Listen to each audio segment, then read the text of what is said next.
Pour finir, je vous emmène dans l'est du Cameroun, principale région aurifère du pays. Là-bas, des dizaines de sites miniers ont vu le jour, une ruée vers l'or qui a de graves conséquences, notamment sur les cours d'eau.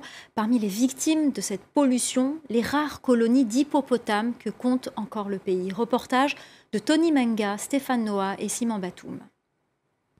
Des mini-cratères sur le rivage d'un cours d'eau.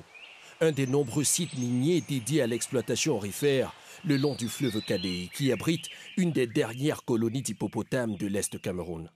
Allez, allez, allez. Des hippopotames qui se font de plus en plus rares dans le lit du fleuve. Au bout de plusieurs heures, à peine quelques têtes hors de l'eau. Justin Chekwa, responsable d'une ONG de protection de la nature, est venu compter le nombre d'hippopotames encore vivants sur ce site. Ils ne sont plus qu'une vingtaine contre une centaine il y a 10 ans. Ces 6 derniers mois, 3 d'entre eux ont été retrouvés morts ici. Des morts mystérieuses qui seraient liées aux activités aurifères d'après ce militant écologiste. L'hippopotame, c'est une espèce intégralement protégée, donc la population est en forte diminution, aussi bien au Cameroun qu'à travers l'Afrique centrale. Parce qu'avec les activités minières qui se font de plus en plus croissantes dans cette zone, leur habitat écologique devient de plus en plus fragile. Le cadavre du dernier hippopotame décédé dans ces eaux a été filmé par ce riverain il y a quelques semaines.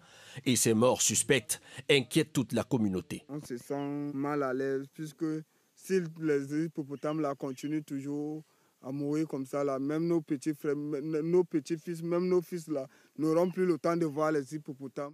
Principal suspect, le mercure. La substance toxique déversée dans le fleuve par les exploitants miniers de la région.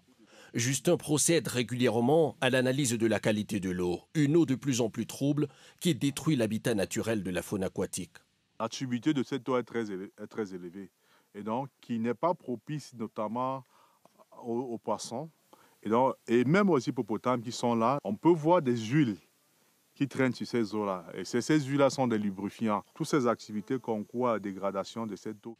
Un cri d'alerte dans une région où des dizaines de sites miniers officiels ou illégaux sont exploités.